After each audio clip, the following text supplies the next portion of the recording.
नंदन, आप सबके भीतर बैठे परमात्मा को नमस्कार, साधुवाद, वंदन। खुश रहे, खुशहाल बने, अपने जीवन कल्याण के प्रति कर्म करे। सज्जनों, मैं कालूराम माली एक बार फिर आप सबको लाइव के माध्यम से मिलने का प्रयास कर रहा हूँ। मानवता के पथ पर आप सबका प्रेम और मेरे गुरुदेव जी की असीम कृपा निरंतर कर्म करने की ओर अग्रसित कर रही है। सज्जनों, वैसे मैं निरंतर एक ही बात का प्रयास कर रहा हूँ, वो है अपने आप को मानवता के प्रति जागरूक करना और मानव बनाने का प्रयास करना, ताकि हम अपने आप को इस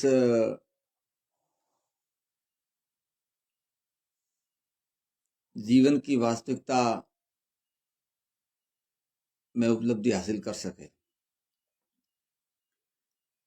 फिलहाल मैं अभी जो वर्तमान समय और परिस्थितियां हैं उनके साथ आज अपने जीवन की जो अनुभव कथा है उस पर कुछ विचार रखना चाहता हूँ। हम इस संसार की जो वास्तविकता है, जो मानवता है, उनको बरकरार रखने के लिए हमारे पूर्वजों ने अनेक प्रकार से वाणी के माध्यम से, वेद के माध्यम से, शास्त्र के माध्यम से हमें समझाने का प्रयास किया।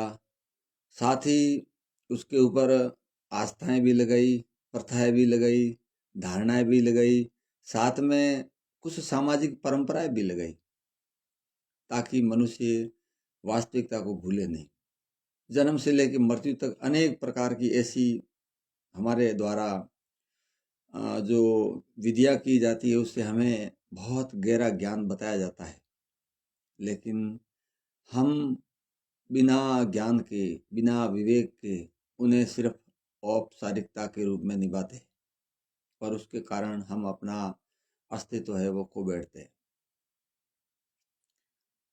जहाँ तक मेरे जीवन का अनुभव है उसके आधार पर मैं अभी आज लाइव के माध्यम से बताना चाहता हूँ कि आज से 30 वर्ष पूर्व जब मैं अपने आप को समझने लगा था, तब से लेके आज तक धर्म के नाम पर बहुत अच्छा लेवल बढ़ा है, लेकिन मनुष्य अपने आप में धर्म को साबित करने में दिनों दिन गिर रहा है।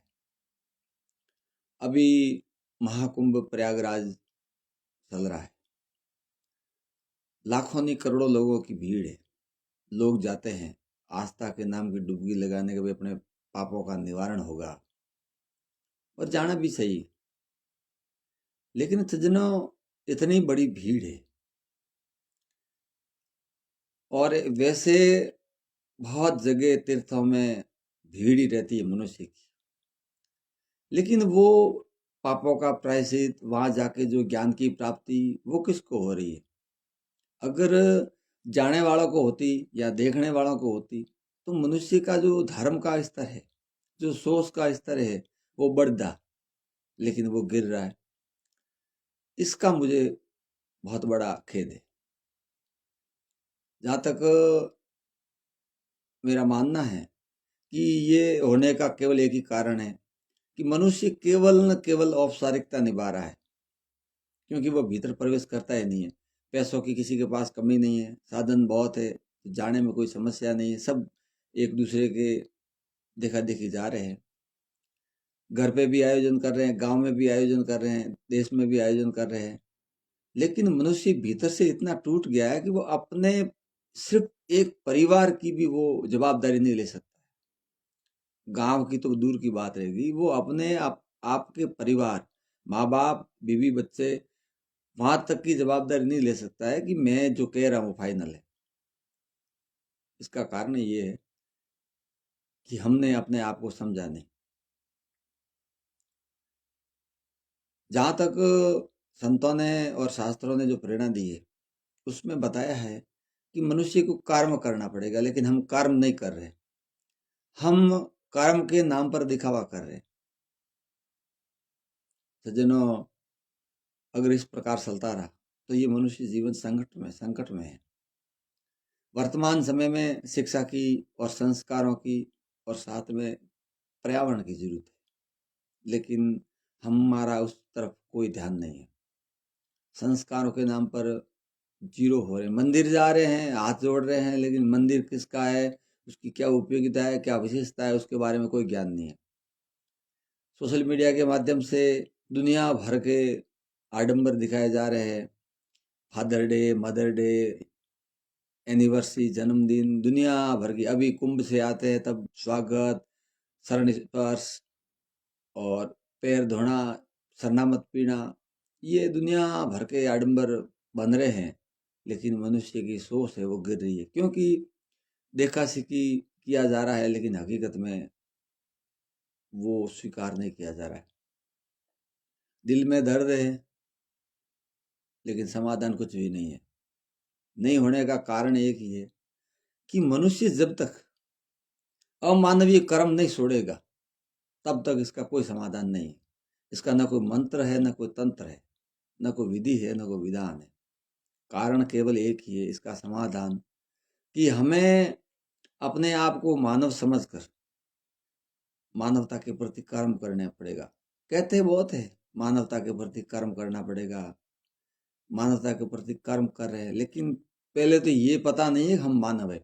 अगर हम मानव है तो फिर हमारा किसी से द्वेष भाव नहीं होना चाहिए, किसी का अहित हमारे द्वारा नहीं होना चाहिए। अगर ऐसा होता तो हमारे से कोई नाराज भी नहीं होता। दुनिया स्वार्थ के खातिर सब कुछ कर रही है, अपनी बात के खातिर सब कुछ कर रही है, अपनी पद प्रतिष्ठा और मान सम्मान के खातिर लाखों रुपए उड़ा रही है, लेकिन अपने आप को समझने के लिए न तो उसके पास समय है और न कुछ धन है। और जब तक ये नहीं होगा तब तक अपने जीवन का कोई औचित्य नहीं समझा जाएगा। सज्जनों, थोड़ा अपने आप में सोचने का विषय है। मेरा तो सबसे करबद्ध निवेदन रहेगा कि आप इस विषय पर प्रतिदिन ध्यान कीजिए। ध्यान के माध्यम से सोचिए कि क्या जो मैं कर रहा हूँ वो सही है। आप किसी को मत पूछिए, केवल मौन रहकर सोचिए अपनी आत्मा अनुभव से कि जो मैं कर रहा हूँ क्या वो सत्य है, क्या जो मैं जो देख रहा हूँ वो जो सत्य है, क्या जो मैं सुन रहा हूँ वो सत्य है। मनुष्य आडंबर के नाम पर करोड़ों रुपए खर्च करता है, लेकिन वास्तविकता के नाम पर एक पैसा भी देने को तैयार नहीं है। वास्तविकता गले भी नहीं उतरती। कोई अगर मानवता का मंदिर बना रहा है तो वो बनाने भी नहीं दिया जाएगा। आस्था, प्रथा, जाति, धर्म, संप्रदाय के नाम पर हम लड़ रहे हैं, झगड़ रहे हैं और मर रहे हैं। अभी मैं इन तमाम बातों को साथ में लेकर हम एक मानवीय मिशन आरोग्य पुस्तकालय चला रहे हैं। एरो का मतलब तीर और ज्ञा का मतलब ज्ञान। वो ज्ञान का तीर मनुष्य के दिल में लगे और वह मानव बन जाए, ऐसा एक भव्य शिक्षा का मंदिर निर्माण कार्य प्रकृति भर है। और वह निर्माण कार्य अभी जल्द उसका अंडरग्राउंड और ग्राउंड फ्लोर पूरा होगा। और अब वहां पर हम शिक्षा के साथ तमाम मानवीय कार्य के प्रति प्रेरणा देने का प्रयास करेंगे। शिक्षा के प्रति, सामाजिक कुरीतियों के प्रति, अंधविश्वास के प्रति, पाखंडवाद के प्रति, पर्यावरण के प्रति और चिकित्सा के प्रति, साथ ही जीवन यापन के प्रति कुछ ऐसी टेक्नोलॉजी सिखाए ताकि वो अपना आराम से जीवन यापन की आय प्राप्त कर सके। किसी कवि ने ठीक ही कहा है, पता नहीं इस जिंदगी का सफर कब रुक जाएगा, कर सले कुछ ऐसे कर्म, जीवन धन्य हो जाएगा, जीवन धन्य हो जाएगा। कर्म जिन्होंने किए उनको आज आदर्श मानकर हम लोग पूजते हैं। देखा जा रहा है और ट्रेंड भी चल रहा है। पहले मंदिर बन रहे थे और आज भी बन रहे हैं। मंदिरों में लाखों रुपए खर्च भी हो रहे हैं और प्रतिदिन हम मंदिर जाते भी है, लेकिन हमें वो ज्ञात नहीं है कि ये मंदिर के अंदर जो मूर्ति है उनकी पूजा क्यों हो रही है। भला हम मानव हैं, हम बोल सकते हैं, कर्म कर सकते हैं, लेकिन वो एक जड़ रूपी मूर्ति है, उनकी दर्शन के लिए हमारी लाइन लगी रहती है। उसका कारण क्या है? क्योंकि उस मूर्ति पे जो प्रतिभा है, जो प्रतिमा लगी है, वो महान पुरुषों की है और उन्होंने कर्म किए थे। लेकिन उसके आगे जाकर हम हाथ जोड़ते हैं, गिड़गिड़ाते हैं कि हमारे दुख दरिद्र दूर हो, हमारे घर में लक्ष्मी आए। ये हमारी नासमझ है, क्योंकि वहाँ कोई सुनने वाला नहीं और न आपका कभी भला हुआ न होगा। वहाँ सुनने वाला है, लेकिन वो कब, जब उन महान पुरुषों ने जैसे कर्म किए थे उनसे प्रेरणा लेकर आप कर्म करोगे तब जाके भला होगा। लेकिन आप कर्म करना चाहते नहीं हैं और सिर्फ आशीर्वाद रूप में अगर आप हासिल करना चाहते हैं तो कुछ भी हासिल नहीं होगा। अगर आप पुण्य कर रहे हैं तो उसका हो सकता है आपको फल मिलेगा। आप दान राशि दे रहे हैं तो आपको भामाशाह के रूप में सम्मानित किया जा सकेगा, लेकिन आप भीतर से कभी सुखी नहीं होगे। सज्जनों, भीतर से सुखी होने के लिए कर्म करने पड़ेंगे और कर्म करने का मतलब एक ही है कि जो ये शास्त्र है इसमें तीन बात की लड़ाई है, जर जोरू और जमीन की, सत्ता संपत्ति और भोग विलास की। उसके सिवाय मानवता के नाम से कोई लड़ाई हुई नहीं आज तक।